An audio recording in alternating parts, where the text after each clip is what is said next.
ถวายผ้ากฐินทานเพื่อสืบสานพุทธประเพณี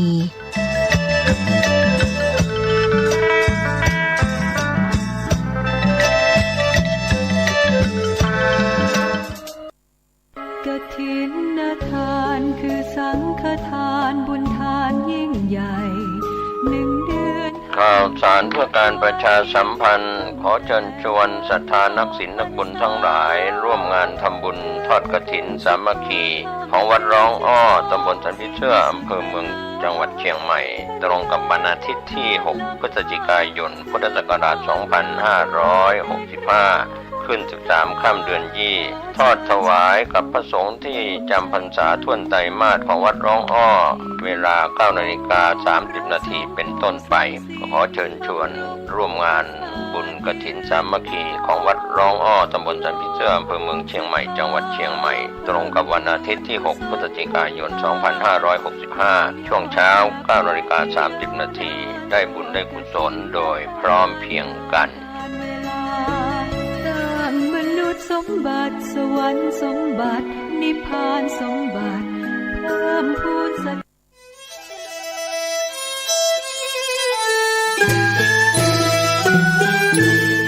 ขอเชิญร่วมทำบุญทอดกฐินสามัคคีณวัดทุ่งหลวงอำเภอแม่แตงจังหวัดเชียงใหม่ในวันอาทิตย์ที่ 6 พฤศจิกายน 2565 พิธีการดังนี้ 9 นาฬิกาเริ่มพิธีกล่าวองค์การบวงสรวง 10 นาฬิกา 9 นาทีพระสงฆ์เจริญชัยมงคลคาถาห่มผ้าพระธาตุ 10 นาฬิกา 30 นาทีทอดกฐินสามัคคีแด่พระสงฆ์จำพรรษาจำนวน 5 รูปขอเชิญร่วมทำบุญกฐินได้ที่บัญชีธนาคารกรุงเทพสาขาตลาดแม่มาลัยชื่อบัญชีพระอธิการอินคำทิตะปุญโญเลขที่ 458-016-9367 หรือสอบถามเพิ่มเติมได้ที่พระสมศักดิ์ปัญญาวโรโทร 081-919-6632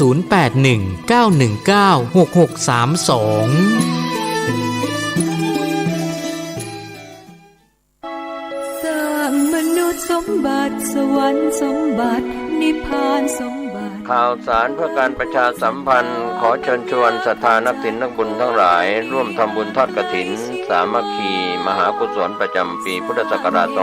2565 โดยเจ้าพระคุณสมเด็จพระมหาวีระวงศ์เลขานุการสมเด็จพระสังฆราชกรรมการมหาเถรสมาคมโปรดประทานผ้าไตร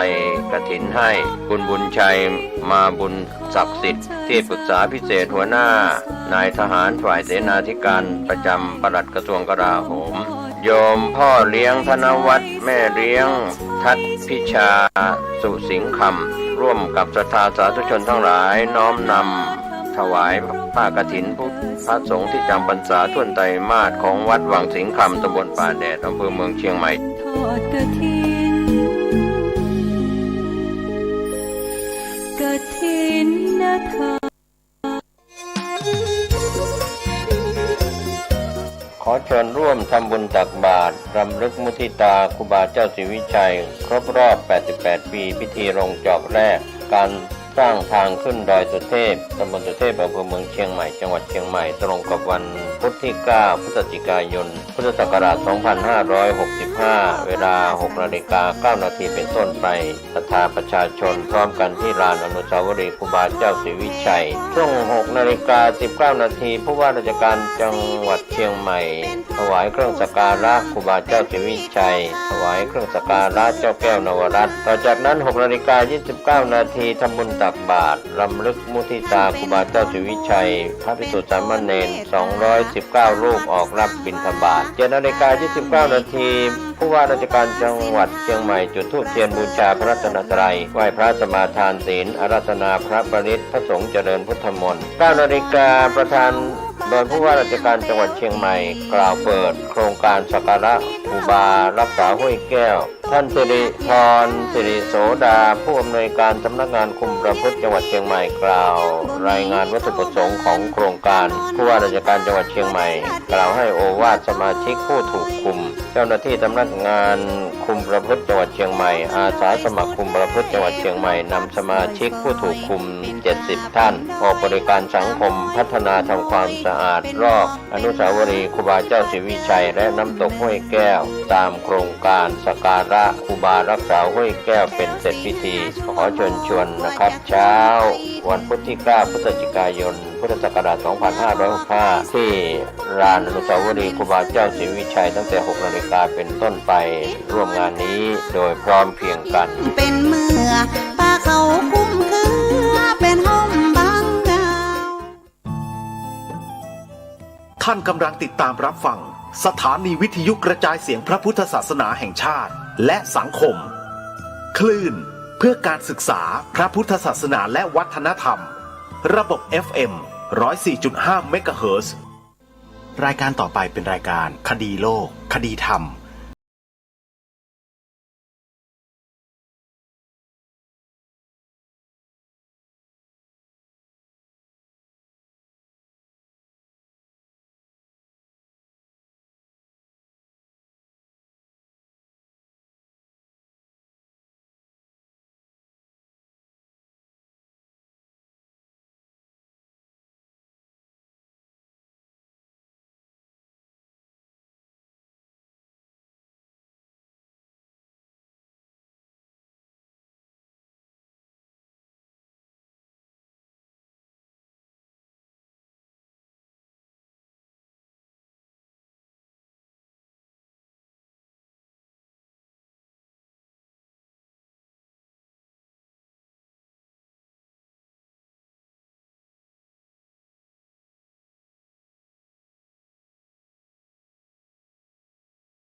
รายการคดีโลกคดีธรรมมาพบกับท่านผู้ฟังเป็นปกติ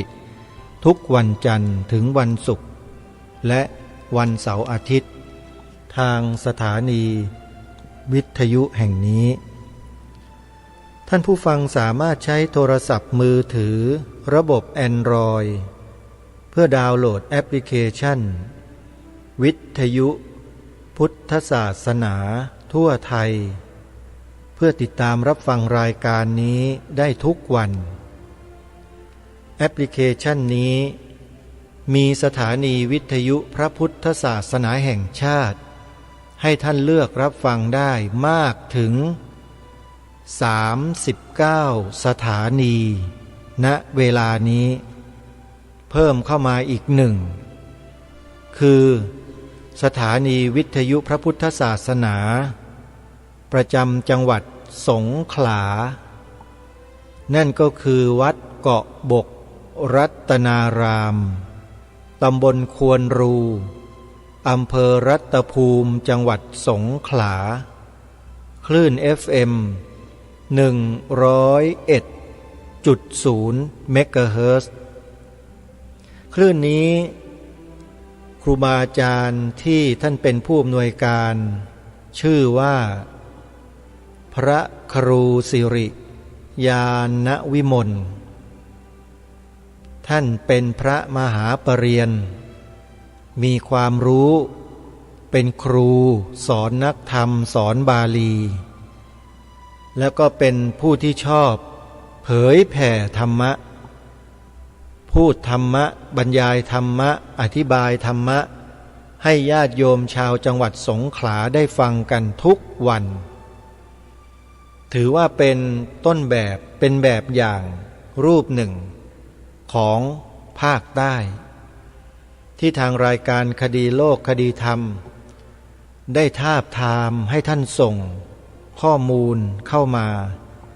เพื่อจะได้อัพลงไว้ในแอปพลิเคชันวิทยุพุทธศาสนาทั่วไทยของเราเพื่อเป็นการส่งเสริมท่านในทางที่สามารถทำได้เพราะฉะนั้นถ้าใครต้องการจะฟังศึกษาเรียนรู้ จากครูบาอาจารย์รูปนี้ที่ท่านอยู่ที่จังหวัดสงขลาโยมก็สามารถดาวน์โหลดแอปพลิเคชันวิทยุพุทธศาสนาทั่วไทยไว้ในโทรศัพท์มือถือแล้วเปิดฟังได้ขออนุโมทนาบุญกับทุกๆท่านสาธุชนทั้งหลายบุญกฐินของครูบาอาจารย์ของเรายังมีให้พวกเราได้ทำบุญกันอยู่เหลือเวลาอีกเพียงแค่ไม่กี่วันเท่านั้นในวันนี้บุญกฐินได้เริ่มขึ้นอีกวัดหนึ่งคือวัดศรีอุดมวงศ์ตำบลศรีสงครามอำเภอวังสะพุงจังหวัดเลยท่านอาจารย์พระครูอุดมวรานุวัตรท่านได้กำหนดวันทอดกฐินขึ้นระหว่างวันที่4คือวันนี้ถึงวันที่5พฤศจิกายนวันนี้เป็นกิจกรรมทั่วๆไปญาติโยมมารวมตัวกันเพื่อฟังธรรมในช่วงค่ำคืนจนกระทั่งถึงรุ่งเช้าเรียกว่าฟังธรรมฉลองกฐินตลอดทั้งคืนพอเช้าวันที่5พฤศจิกายนตรงกับวันเสาร์ทางวัดศรีอุดมวงศ์ก็จะเชิญชวนญาติโยมร่วมบุญทอดกฐินสามัคคีด้วยกันใครที่จะร่วมบุญกับวัดศรีอุดมวงศ์ให้ท่านจดหมายเลขโทรศัพท์เพื่อร่วมบุญกับท่านอาจารย์พระครูได้โดยตรงที่หมายเลข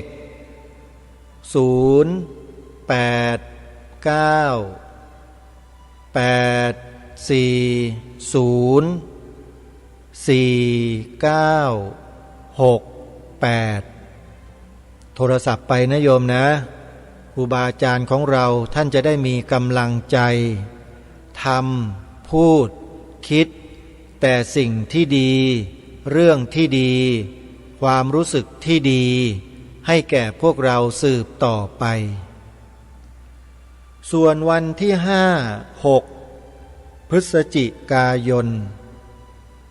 มีบุญกฐินที่จะขอประกาศเชิญชวนญาติโยมไปร่วมบุญกันอีกวัดหนึ่งนั่นก็คือวัดอารามมงคล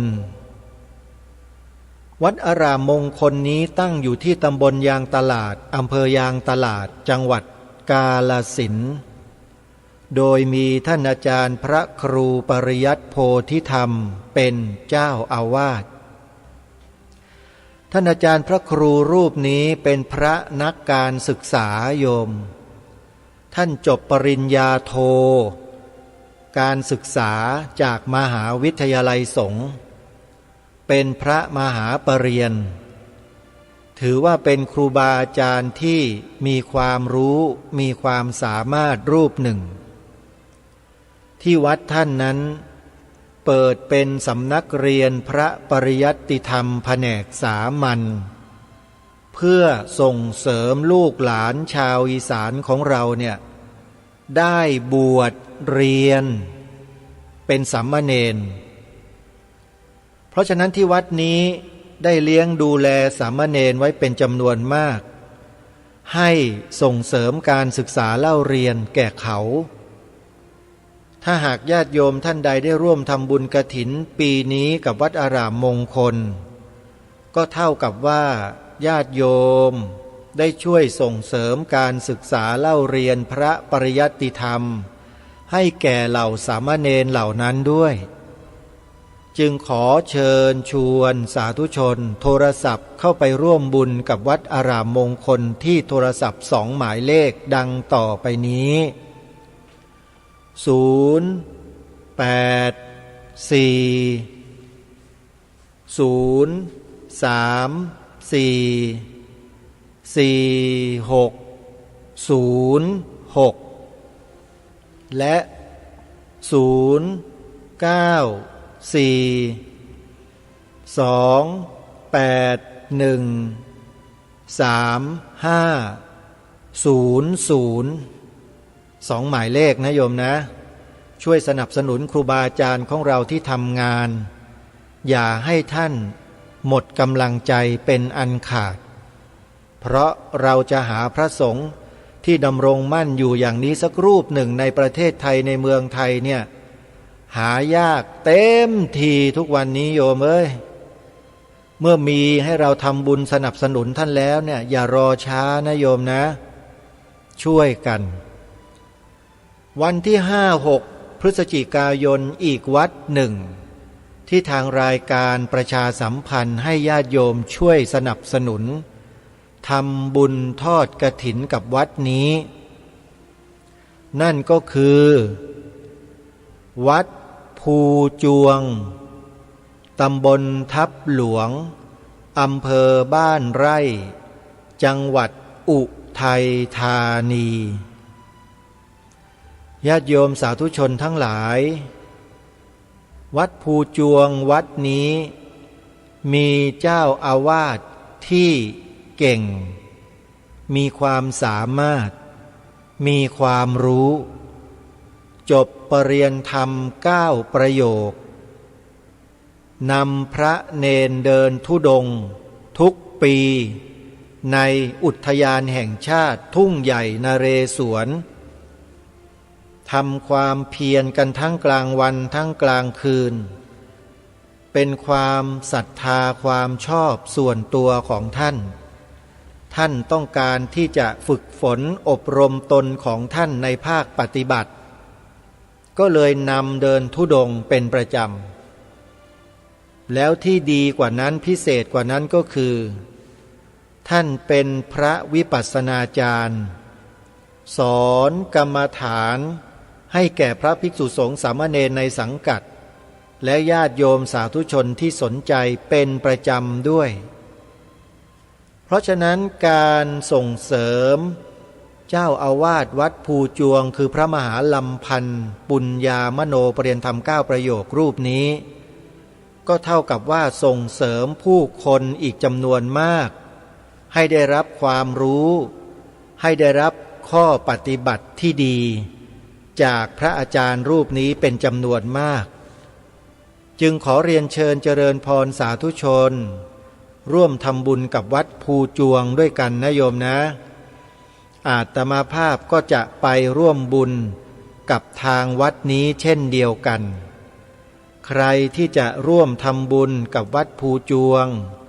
ท่านสามารถ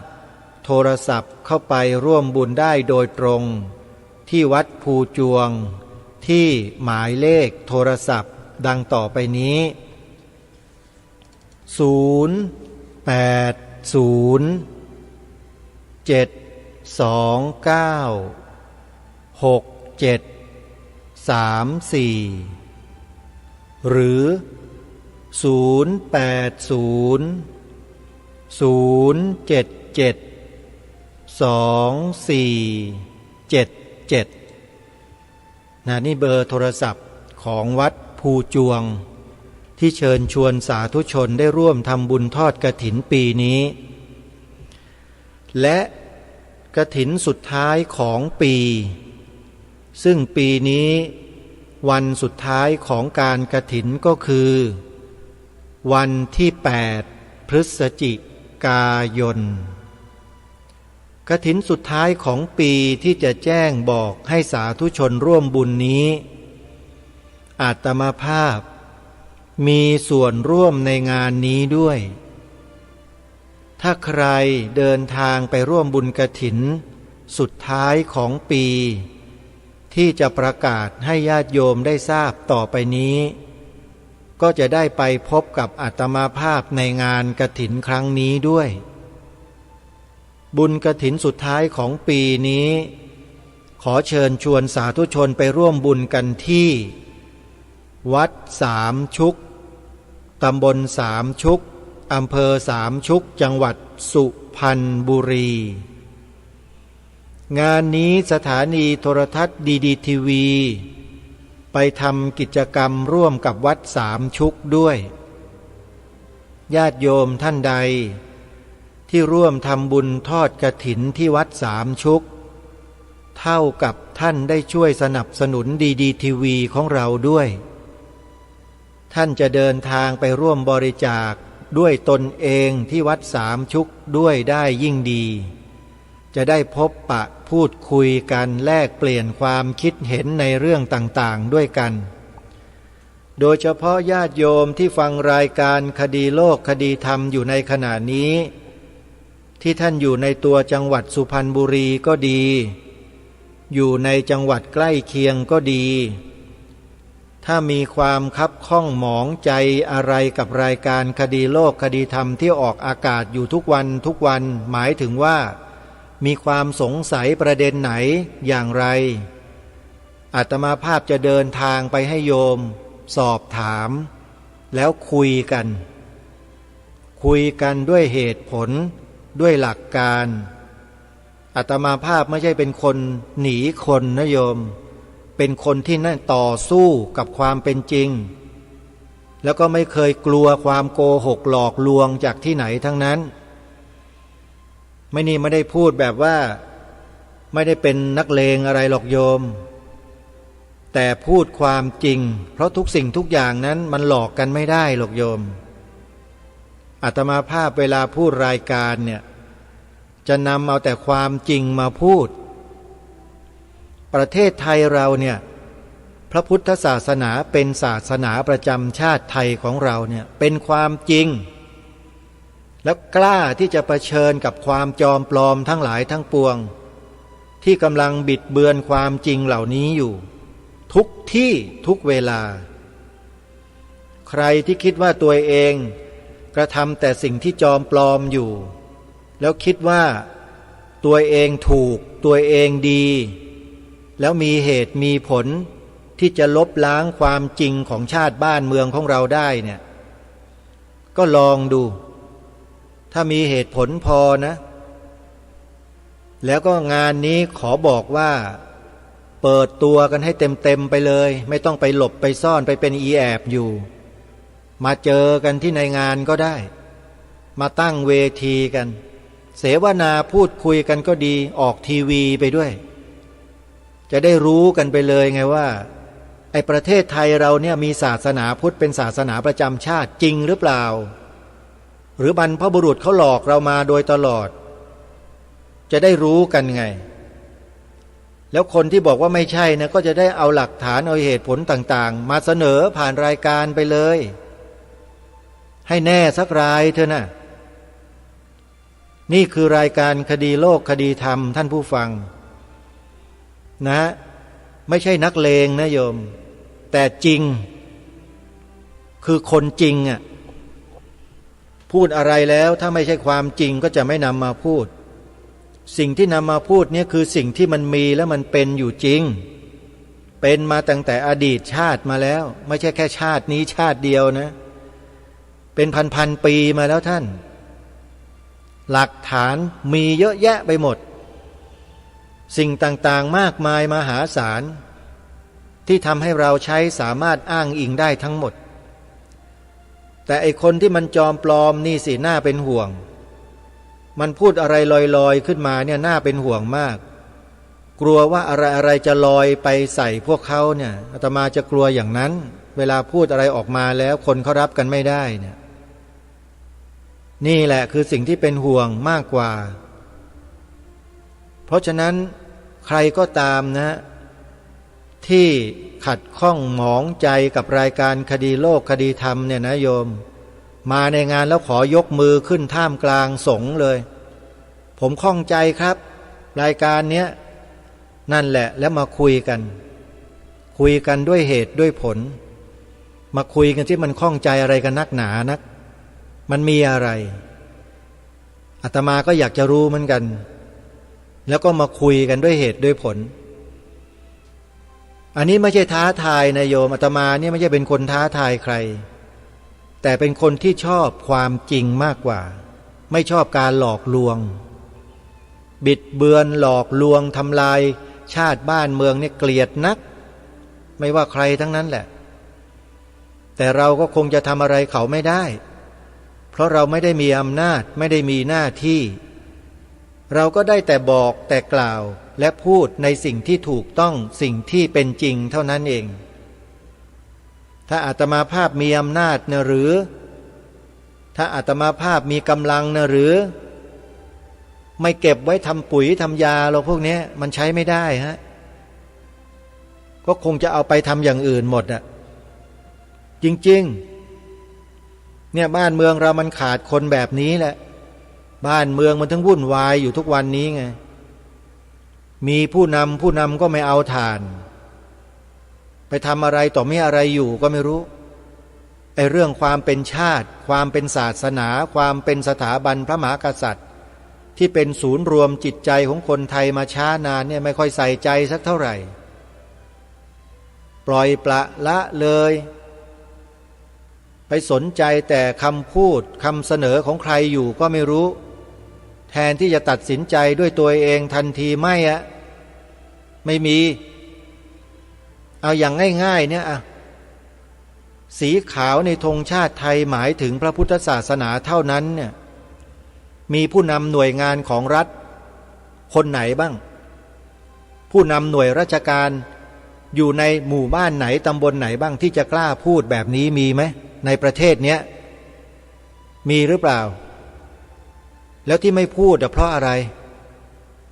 มันเกิดอะไรขึ้นที่หยิบยกตรงนี้ขึ้นมาคือต้องการให้พวกเราที่เป็นผู้ฟังรายการอยู่เนี่ยคิดกันดูบ้างเถอะท่านว่าทำไมจึงไม่กล้าพูดทำไมจึงไม่กล้าแสดงออกให้มันชัดเจนเพราะอะไรมันมีอคติอยู่ในใจหรือเปล่าอาตมาภาพนี่ไม่ได้มีอคติอะไรเลยนะสิ่งที่กล่าวเมื่อสักครู่เนี่ยมันเป็นความถูกต้องของบ้านนี้เมืองนี้สีขาวในธงชาติไทยเนี่ยหมายถึงพระพุทธศาสนาเท่านั้นไม่ได้หมายถึงศาสนาอื่นใดๆเลยและตรงเนี้ยมีใครบอกว่าไม่ใช่บ้างอันนี้ก็เป็นอีกข้อหนึ่งเหมือนกันที่กล้าจะให้ใครก็ได้มายืนยันซิว่าไม่ใช่เอาหลักฐานมาหลักฐานจากบรรพบุรุษนะที่เขาสร้างไว้รักษาไว้สืบไว้มาเนี่ยไม่ใช่ไปเอาหลักฐานของแขกของฝรั่งที่ไหนมานะ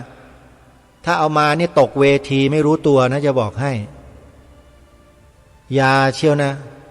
อย่ามาลบหลู่ดูหมิ่นบรรพบุรุษตัวเองเด็ดขาดสิ่งที่อาตมาภาพกล่าวเมื่อสักครู่นี้เป็นของบรรพบุรุษไทยของเราที่ปกปักรักษาสืบทอดสืบสารต่อยอดมาจนถึงเราวันนี้เพื่อให้เรานั้นสารต่อไม่ใช่ให้มาทำลายการนิ่งเฉยการไม่ช่วยกันต่อยอดเนี่ยคือการทำลายอย่างหนึ่งนะเขาจะขอบอกให้นะเอานี่เป็นความจริงนะท่านทำนิ่งๆเฉยๆกูไม่เอาด้วยกูไม่สนใจเนี่ยไอ้พวกทำลายเหมือนกันนะทำเป็นเล่นไปหม่อมหลวงการตะพงวรวุฒิหรือหม่อมช้างที่ญาติโยมชาวสามชุกเจอกันอยู่บ่อยๆที่วัดสามชุกก็พูดอยู่ตลอดเลยว่า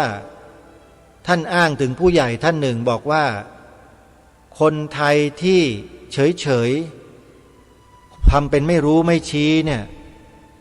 ถือว่าเป็นคนเลวนะ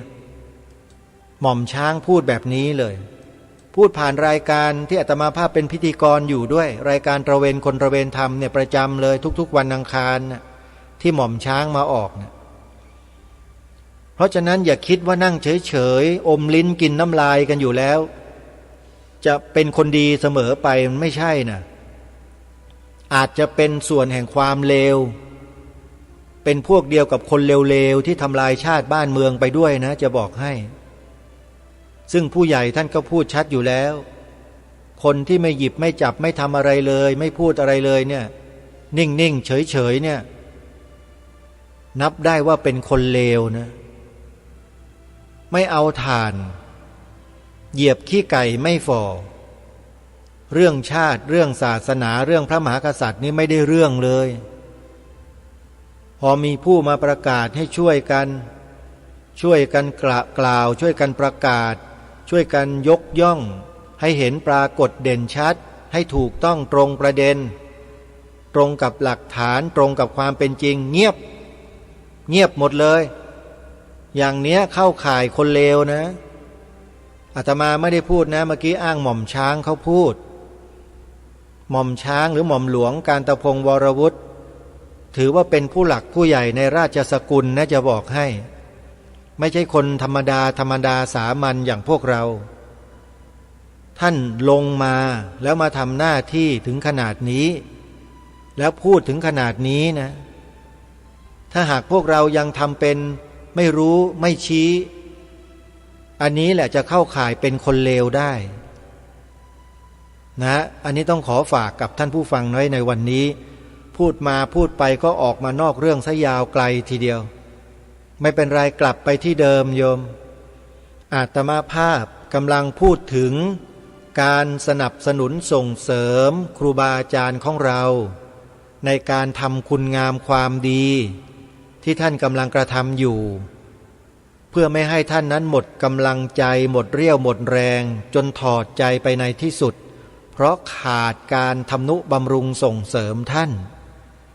อาตมาก็เลยมาประกาศเชิญชวนให้พวกเราช่วยครูบาอาจารย์ของเราในขณะที่มีโอกาสงานบุญกฐินของสถานีโทรทัศน์ดีทีวีและวัดสามชุกได้ร่วมกันจัดให้มีขึ้นในวันที่8พฤศจิกายนเนี้ยเราไปกันเยอะๆนะโยมไปกันเถอะจัดรถจัดรากันไปเหมากันไปช่วยกันจ่ายคนละไม้คนละมือไปกลับมันไม่กี่ร้อยบาทหรอกโยมไปกันเถอะไปช่วยกัน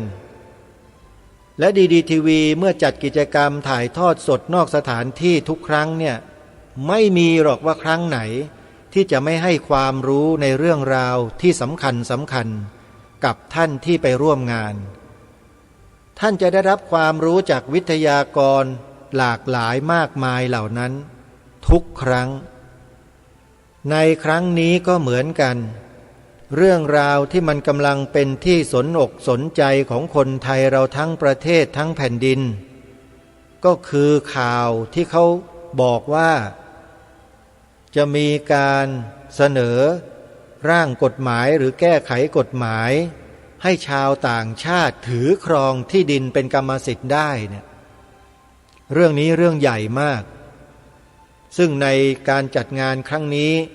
ที่วัดสามชุกก็อาจจะมีการปรารภเรื่องนี้ขึ้นมาเป็นพิเศษด้วยแต่จะโดยใครอย่างไรนั้นไปถึงหน้างานแล้วเดี๋ยวเราก็ทราบก็รู้กันเองและเรื่องสำคัญอีกเรื่องหนึ่งก็คือการสร้างมนุษย์3Dเรื่องนี้เราไม่ค่อยจะได้ยินได้ฟังกันสักเท่าไหร่ไม่ค่อยจะได้เห็นจากที่ไหนเพราะว่าโครงการนี้เขาจัดกันแบบเรียกว่าเงียบๆและก็ทำกันมานานแล้วสร้างมนุษย์3Dให้มีดีทั้ง3เนี่ยเกิดขึ้นในมนุษย์แต่ละคนแล้วก็ประสบความสำเร็จมานักต่อนักแล้วโครงการมนุษย์3Dนั้นมีอะไรบ้าง 1. จิตใจดี 2. สุขภาพดี 3. ร่ำรวยมั่นคงดีโครงการ 3D หรือ GTO Academy เนี่ยเขาเป็นกลุ่มคณะบุคคลที่ให้การอบรมผู้คนที่กำลังสิ้นหวังและมีหวังในชีวิตเพื่อจะต่อความรู้สึกที่เป็นจริงให้กับเขาเหล่านั้นด้วยวิธีการที่ทางโครงการได้กำหนดไว้กำหนดระยะเวลาของการเข้าอบรมนั้น3 วัน 3 คืนคนที่ผ่านการอบรมส่วนมากพลิกชีวิตไปเลยเกือบ 100%เกือบ 100% คือเข้าอบรม100 คนเนี่ยสำเร็จเกือบ100 คนเลยนั่นแปลว่าประสบความสำเร็จสูงมากสำหรับโครงการนี้ทางดีทีวีโดยท่านผู้อำนวยการสถานีโทรทัศน์ดีทีวีจึงได้จับมือสัญญาใจร่วมกับโครงการ GTO Academy เนี่ยเพื่อประกาศให้สังคมนั้นไม่สิ้นหวังให้มีความหวังในชีวิต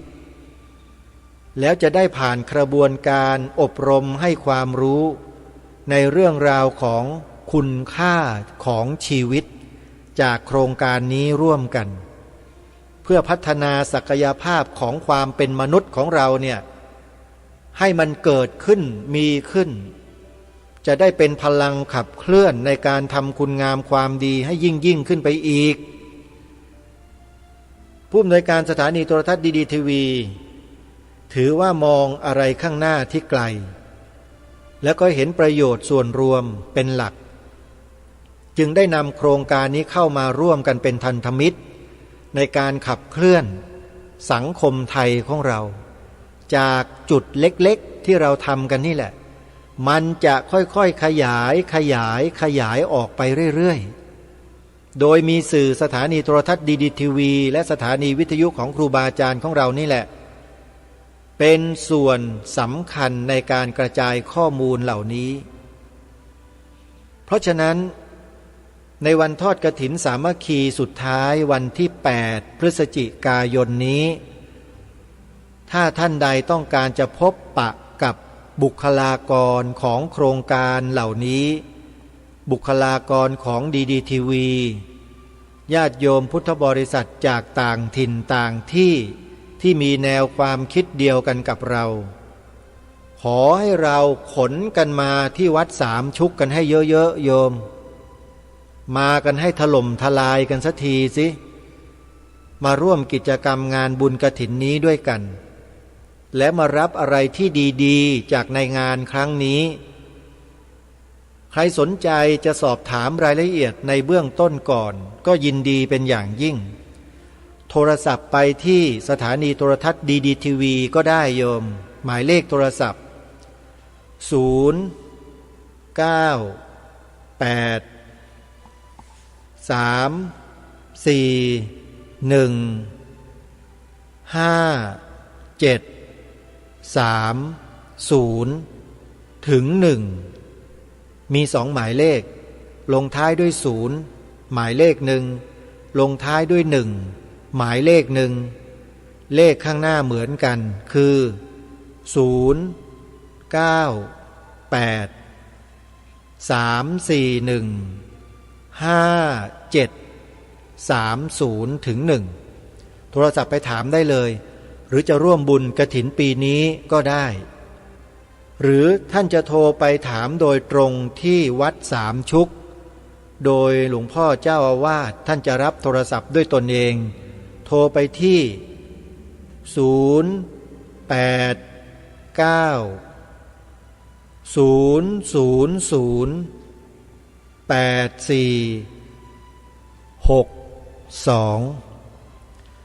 วันงานวันที่8พฤศจิกายนเนี่ยขอบอกเลยว่าปีนี้ดีทีวีกับวัดสามชุกมีอะไรที่แปลกใหม่ให้ท่านได้สัมผัสหลายอย่างเลยท่านไปแล้วท่านจะทราบเองแต่ถ้าท่านใดไม่ได้ไปก็จะไม่รู้ไม่เห็นอะไรเพราะในงานนั้นจะมีของมีอะไรต่างๆกิจกรรมต่างๆให้พวกเราได้สัมผัสด้วยตัวของเราเองด้วยถ้าไปแล้วเราก็จะทราบอย่างน้อยๆเนี่ยนะโยมใครที่มีโรคภัยไข้เจ็บบางอย่างที่รักษาเท่าไหร่แล้วก็ไม่หายเนี่ยนะที่อโรคยาอาสมธรรมโอสถของวัดสามชุกมีสมุนไพรใบยา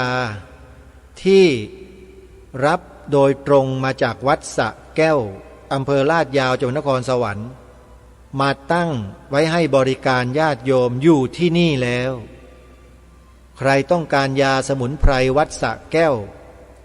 ก็ตรงมาที่วัดสามชุกในวันงานได้เลยหรือวันอื่นๆก็ได้เพราะเปิดบริการให้ญาติโยมทุกวันอยู่แล้วก็ยังมีการนวดตอกเส้นเพื่อรักษาสุขภาพอีกด้วยโยมเพราะฉะนั้นไปแล้วจะได้พบได้เจอสิ่งเหล่านี้มากมายเชิญนะ8พฤศจิกายนนี้ที่วัดสามชุกอำเภอสามชุกจังหวัดสุพรรณบุรีถ้าท่านใดเดินทางไปจากกรุงเทพมหานครเนี่ย วัดสามชุกจะอยู่ถึงก่อนสี่แยกสามชุกนะโยมถึงก่อนนะอย่าวิ่งไปตลาด100 ปีนะนั่นแปลว่าเลยวัดไปแล้ววัดสามชุกอยู่ถึงก่อนสี่แยกตลาดสามชุกนะโยมดูป้ายซ้ายมือให้ดีๆแล้วก็จะเห็นป้ายวัดสามชุกชัดเจนอยู่นะฮะโยมก็เลี้ยวเข้าไปได้เลยเข้าไปไม่ถึงกิโลวัดสามชุกนะฮะประมาณ 700-800 เมตรก็ถึงแล้วนี่ก็เป็นข่าวประชาสัมพันธ์เชิญชวนสาธุชนได้ร่วมทำบุญกฐินปีนี้ซึ่งเป็นช่วงสุดท้ายของปีแล้วนะใครที่สะดวกที่ไหนอย่างไรโยมก็ไปทำบุญกันที่นั่นสำหรับเนื้อหาของรายการในช่วงท้ายวันนี้ก็คงไม่มีอะไรมากเป็นการปรารภถึงเนื้อหาเรื่องราวที่ได้นำมาปรารภเมื่อวานนี้ให้ญาติโยมสาธุชนที่ฟังรายการนั้นได้เกิดความรู้สึกร่วมกันอีกครั้งหนึ่งว่าการที่เราจะมีพระสงฆ์สักรูปหนึ่งมีคฤหัสถ์ญาติโยมสักท่านหนึ่งคนหนึ่งที่จะทำประโยชน์ให้กับชาติพระพุทธศาสนาและสถาบันพระมหากษัตริย์ได้อย่างครบถ้วนเนี่ยหายากเต็มทีถามว่ามีไหมมีเยอะแยะมีเกลื่อนกลาดเต็มประเทศไปหมดเลยที่ทำอยู่ตามปกติเนี่ยแต่ที่จะทำให้ได้อย่างเป็นรูปธรรมและมีความมั่นคงถาวรตลอดกาลไปเนี่ยหายากคุณหมอรัศมีวรรณนิสรหลวงพ่อเจ้าประคุณสมเด็จพระพุทธจารย์อาสพมหาเถระสองท่านนี้เป็นอัจฉริยภาพทั้งคู่ท่านหนึ่งเป็นอัจฉริยภาพฝ่ายวงการแพทย์อีกท่านหนึ่งเป็นอัจฉริยภาพฝ่ายวงการสงฆ์ทั้งสองท่านนี้เป็นนักปฏิวัติวงการปฏิวัติจนกระทั่งติดคุกนะฮะไม่ใช่หมอรัศมีนะหลวงพ่อพระพิมลธรรมอาสพมหาเถระที่ทางรายการได้หยิบยกขึ้นมากล่าวเมื่อวานนี้นี่แหละทำดีจนกระทั่งติดคุกเพราะคนไม่ดีมันอิจฉาริษยาท่านแต่สุดท้ายคนที่ทำกับท่านก็ตายโหงตายห่ากันเรียบไม่มีเหลือเลยขออภัยครูบาอาจารย์ที่เคารพแล้วก็ขอขมาญาติโยมด้วยนะที่ใช้คำนี้มันเห็นภาพชัดดีไปอะไรกันนักหนากับคนชั่วละโยมคนชั่วมันก็คือชั่ววันยังค่ำนั่นแหละคนดีก็คือคนดีไงพระพุทธเจ้าก็ตรัสสอนไว้อยู่ไม่ใช่หรือข่มคนที่ควรข่มยกย่องคนที่ควรยกย่องจำได้ไหมบทมงคลสูตรบาทคาถาแรกเลย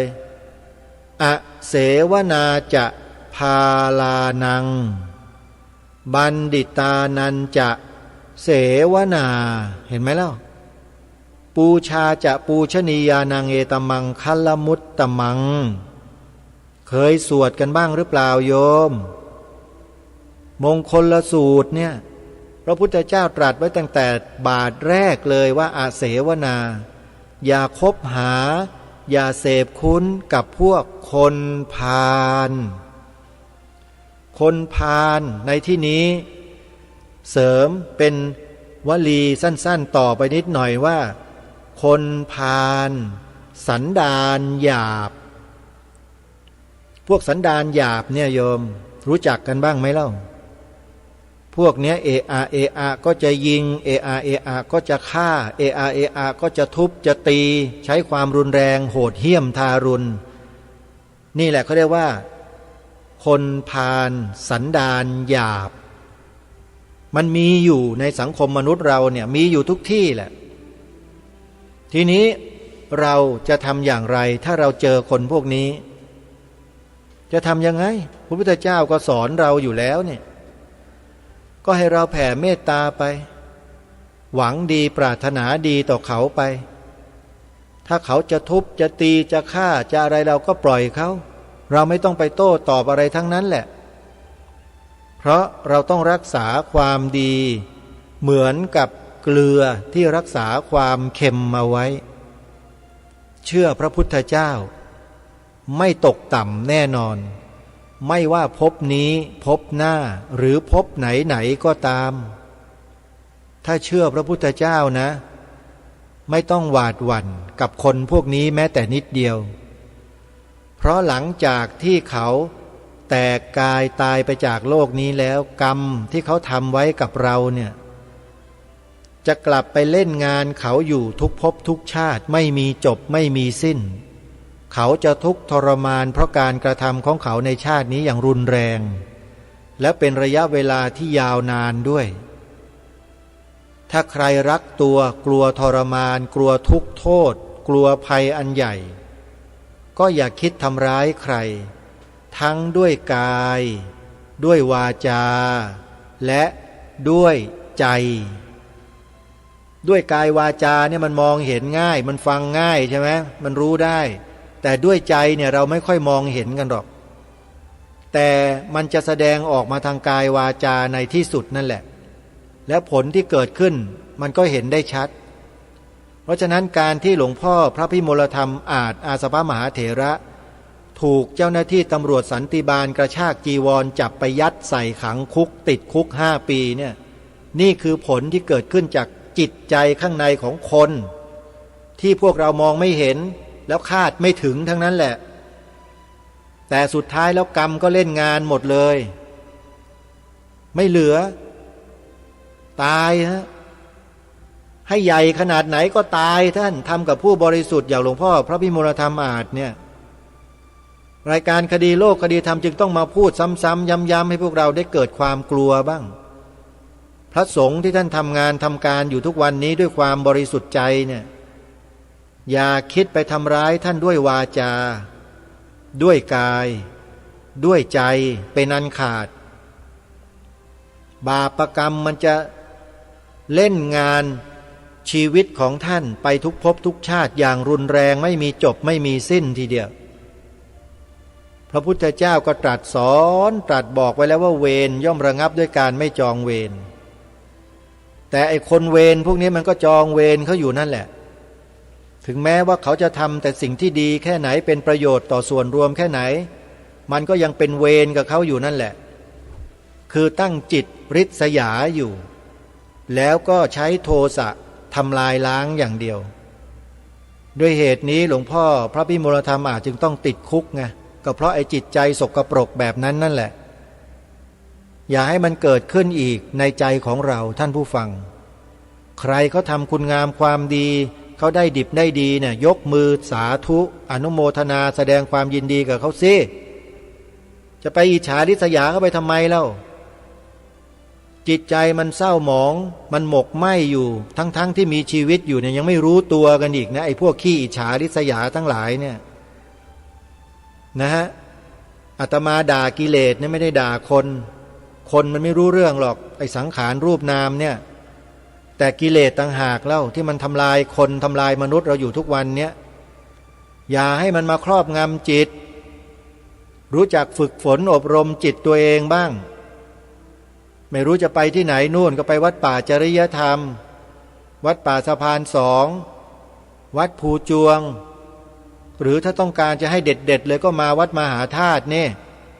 ให้ครูบาอาจารย์ต้นสังกัดเขาจัดการให้กิเลสเนี่ยไม่ยากเลยแต่จะมาหรือเปล่ายังรักยังหวงกิเลสอยู่เปล่าจึงไม่กล้าเข้าสำนักมาปฏิบัติมาฝึกฝนอบรมจิตตัวเองอ่ะยังหวงแหนกันอยู่ไหมล่ะถ้ายังหวงกิเลสกันอยู่ก็เอาเถอะก็ทุกข์ทรมานกันต่อไปเถอะให้มันเผารนจิตอยู่อย่างนั้นแหละให้มันหมกไหม้ไปในที่สุดตกนรกจกกระเปรตนู่นไปเป็นนรกเป็นเปรตอสุรกายกันอยู่นั่นแหละอย่างดีก็เป็นสัตว์เดรัจฉานถ้าโชคดีหน่อยก็มีคนอุ้มไปนอนอยู่บนที่นอนอย่างนั้นนะเอาอย่างนั้นไหมเล่าอันนี้คือเป็นการแนะนำบอกกล่าวคนที่กำลังจมอยู่ในกองกิเลสอย่างมากมายเนี่ยให้รู้สึกตัวกันบ้าง อย่าไปตกเป็นทาสของความอิจฉาริษยาเห็นคนอื่นเขาได้ดิบได้ดีแล้วไงตาร้อนอิจฉาตาร้อนเขาเนี่ยจิตต่ำมากเลยคนพวกเนี้ยจริงไม่จริงท่านเอาจริงไหมล่ะลองพิจารณาตัวเราดูดิเวลาเราอิจฉาริษยาใครเนี่ยมันร้อนไหมร้อนทำไมจะไม่ร้อนเล่าอาตมาก็เคยอิจฉาคนแต่พอมาศึกษาเรียนรู้อะไรมากๆเข้าเนี่ยโอ้ยมันไม่ดีนี่มันเผาเราเนี่ยพวกนี้อย่ากระนั้นเลยฝึกตนเองเลยฮะพอเห็นมีใครได้ดิบได้ดีเนี่ยยกมือสาธุเข้าไปแสดงความยินดีกับเขาแล้วจิตใจมันก็ผ่องใสมันเบิกบานมันงดงามดีเนี่ยเห็นไหมมันสัมผัสได้ด้วยตัวของเราเองนะการปฏิบัติเนี่ยมันต้องปฏิบัติอย่างนี้เนี่ยนี่เป็นการปฏิบัติธรรมนะเนี่ยเป็นการขจัดกิเลสที่มันเกิดขึ้นเฉพาะหน้าในขณะนั้นๆพอมันเกิดขึ้นมาปุ๊บก็พิจารณาเลยเฮ้ยไม่ดีไม่เอาตัดมันทิ้งซะลบแล้วก็บวกสิ่งที่ดีเข้าไปเห็นไหมนี่คือการปฏิบัติธรรมแต่พวกเราไม่เคยรู้กันหรอกรู้กันอย่างเดียวว่าต้องไปเดินจงกรมช้าๆนั่งสมาธิหายใจเข้าออกกำหนดรู้ดูไอ้นั่นมันเป็นรูปแบบสำหรับคนที่ตั้งอกตั้งใจทำจริงๆเขาก็จะไปผันตัวไปนั่งไปเดินกันแบบนั้นแต่ไอ้พวกเราเนี่ยเป็นปุถุชนคนทั่วๆไปเนี่ยไม่จำเป็นไปต้องไปทำอย่างนั้นก็ได้แค่ไอ้กิเลสหยาบๆมันเกิดขึ้นแล้วขจัดมันซะต่อหน้าขณะนี้ก็เป็นการปฏิบัติเหมือนกันทำมันบ่อยๆเถอะนะทำมันทุกครั้งที่มันเกิดขึ้นเดี๋ยวเราก็ชนะมันเองในระดับหยาบๆนะเอาหยาบๆนี่มันอยู่ก่อนไม่ต้องไปถึงขนาดไปนั่งสมาธิเดินจงกรมอย่างท่านอื่นๆเขาหรอกเราทำไม่ได้หรอกเพราะจิตใจมันยังหยาบอยู่เอามันแบบตรงๆซึ่งหน้านี่แหละหักดิบมันเลยพอมันจะอิจฉาเขาปุ๊บหักมันทิ้งแล้วเข้าไปหาคนนั้นอนุโมทนาแสดงความยินดีจับไม้จับมือดูจิตเราเองด้วยเวลาทำดูมันด้วยว่ากิเลสมันดิ้นหรือเปล่าเนี่ยวิธีการมันก็แค่นี้แหละมันอยู่กับเราเนี่ยไอ้บทเรียนทั้งหลายทั้งปวงเหล่านี้มันไม่ได้อยู่กับคนอื่นนะเราได้ก็ได้ที่เรานี่แหละสอบผ่านก็ผ่านที่เราเนี่ยตัดสินด้วยเราเองไม่มีใครเข้ามาให้คะแนนเราหรอกนอกจากเราต้องให้คะแนนตัวเราเองให้ได้เนี่ยฮะระดับของจิตใจของคนเรามันเป็นอย่างนี้และมันต้องพัฒนากันในลักษณะแบบนี้ตั้งแต่หยาบตั้งแต่ปานกลางตั้งแต่ละเอียดไปเรื่อยๆมันมีขั้นมีตอนของมันอยู่เพราะฉะนั้นอย่าไปโกรธอย่าไปว่าอย่าไปตำหนิอย่าไปอะไรใครพอเห็นแล้วก็ต้องช่วยเขาบอกเขาแนะเขาด้วยจิตใจที่เมตตาและกรุณาเท่านั้นอาตมาเนี่ยที่พูดถึงไอ้คนเหล่านี้พวกเหล่านี้เนี่ยไม่ได้โกรธไม่ได้แค้นไม่ได้เคืองอะไรเลยนะแต่พูดด้วยความเมตตากรุณาสงสารเห็นกิเลสมันเผาอยู่ทุกวันนี่มันน่าสงสารเหลือเกินบางทีก็ต้องตวาดให้มั่งแหละตวาดเพื่อให้กิเลสมันสงบลงไปให้มันสยบลงไปบ้างให้มันรู้สึกบ้างไม่ใช่ตวาดเพื่อจะเอาชนะหรอกเพราะมันเอาชนะไม่ได้ชนะกิเลสคนอื่นมันชนะไม่ได้อยู่แล้วแต่ตวาดให้มันรู้สึกตัวมั่งไงเผื่อบางทีไอ้ตัวปัญญามันจะได้ผุดขึ้นมาเห็นแสงสว่างสักเล็กๆน้อยๆพลมๆแพรมๆพอที่จะปรากฏการณ์เกิดขึ้นมาบ้างก็ยังดีไม่ใช่ว่านิ่งๆเฉยๆกันหมดปล่อยปละละเลยไม่เอาใจใส่ซึ่งกันและกันคนเราอยู่ร่วมกันเป็นสังคมเป็นหมู่พี่น้องคนไทยเป็นชาวพุทธด้วยแล้วเนี่ยมันจะต้องดูแลกันช่วยกันรักษากันไม่ใช่ปล่อยปละละเลยกันไปนี่คือรายการคดีโลกคดีธรรมวันนี้ท่านผู้ฟังเหลือบดูเวลาก็เหลืออีกเล็กน้อยก็สรุปง่ายๆนะเรื่องของท่านเจ้าพระคุณสมเด็จพระพุทธจารย์อาจอาสภมหาเถระเนี่ยเดี๋ยวอาตมาภาพจะนำไปพูดในการแสดงธรรมในคืนพรุ่งนี้ใครที่สนใจก็เข้าไปติดตามรับฟังได้ในเพจของวัดป่าจริยธรรมซึ่งน่าจะมีการถ่ายทอดสดในค่ำคืนของวันที่ 5 พฤศจิกายนนี้ในกิจกรรมงานบุญกฐินที่วัดภูจวงใครสนใจก็คอยติดตามรับฟังอาตมาจะพูดเรื่องเจ้าพระคุณสมเด็จพระพุทธจารย์อาจอาสภมหาเถระกับคุณหมอรัศมีวรรณีสอนที่ปรารภและพูดคุยกันมาในรายการที่ผ่านมานี่แหละจะนำไปเป็นเนื้อหาของการแสดงธรรมในคืนนั้น เป็นการทำบุญฉลองกฐินของวัดภูจวงคอยติดตามรับฟังกันวันนี้เวลาของรายการหมดลงแล้วท่านผู้ฟังอาตมาภาพต้องขอสมมุติยุติรายการไว้แต่เพียงเท่านี้ไว้พบกันใหม่ในวันต่อไปขอความสุขความสวัสดีในธรรมแห่งองค์สมเด็จพระบรมศาสดาสัมมาสัมพุทธเจ้าจงปรากฏเกิดมีขึ้นในจิตใจของท่านผู้ฟังทุกท่านทุกคนเทินขอเจริญพรกล้าคิดก็ต้องกล้าทำอย่ากลัวถ้าทำความ